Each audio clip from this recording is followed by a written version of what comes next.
Emisión.net.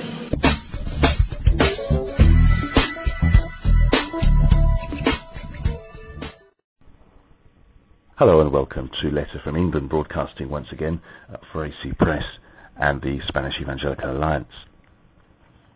The Elliott Institute has been studying the effects on mothers who have abortions for almost 20 years now, in an effort to prove scientifically that post-abortion syndrome really exists.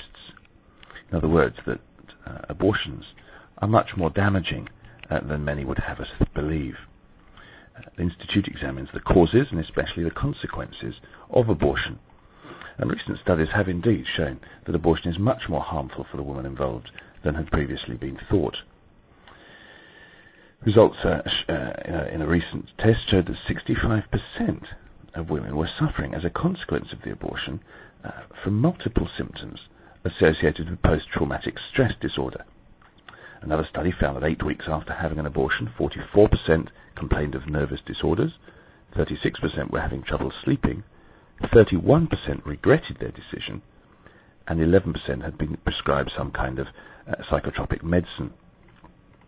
And the Elliott Institute has compiled a list of around 100 physical complications associated with abortions, such as infections, bleeding, fevers, chronic abdominal pain, intestinal problems, and vomiting.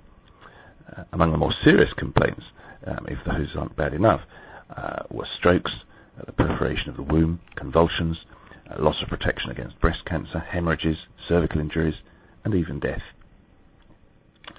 Reardon says that since 1980, mental health doctors have been treating an increasing number of women who've suffered from mental and emotional difficulties as a result of having an abortion. Well, this highlights the hidden costs of abortion. But really they're only hidden because interested parties choose to hide them, something the Elliott Institute, to its credit, is trying to put right. Where do evangelical Christians stand on this? Well, of course, we have long been saddened by the tragedy which we believe abortion is. Hundreds of thousands of lives cut short, children not given the right to be born and to come into this world. The supposed mother's right, trumping that.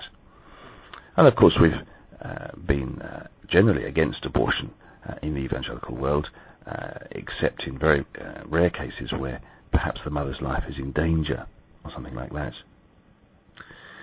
However, on this side of the pond in Europe, we've looked perhaps a little askance at times at the single-mindedness which perhaps a number of American evangelicals have campaigned on this particular issue.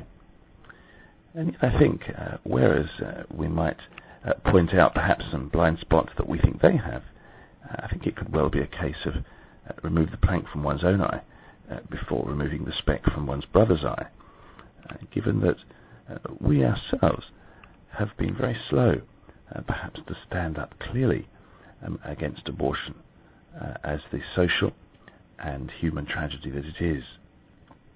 Certainly something which goes against God's will, tampering with human life, which of course to the Lord is highly valuable, just as valuable indeed in an unborn embryo as it is in a grown-up person.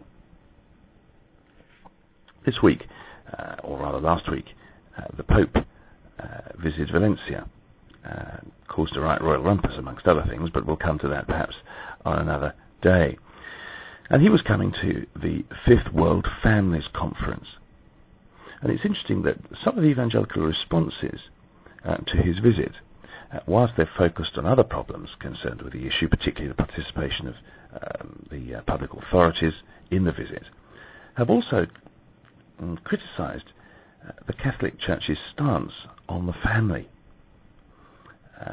Clearly, we don't believe that marriage is a sacrament, whereas they do.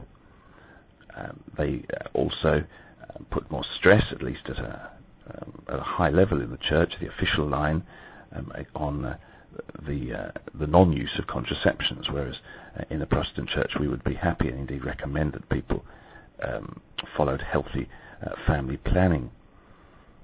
And yet, criticising their stance on the family, distancing ourselves from perhaps a stance with which we have more in common than not, is perhaps not the most helpful way to go, and it perhaps is just one more indication that on some of these family and moral issues, such as abortion, we in the evangelical church still have some way to go before we can offer a clear and robustly biblical stance to the society in which we live, a society which has lost by and large its moral moorings. Well, thank you again for listening to Letter from England, broadcasting at emission.net, and also look at the website Procedentedigital.com for a wider range of news from Spain from an evangelical perspective. Thank you for listening. Goodbye for now. Emisión.net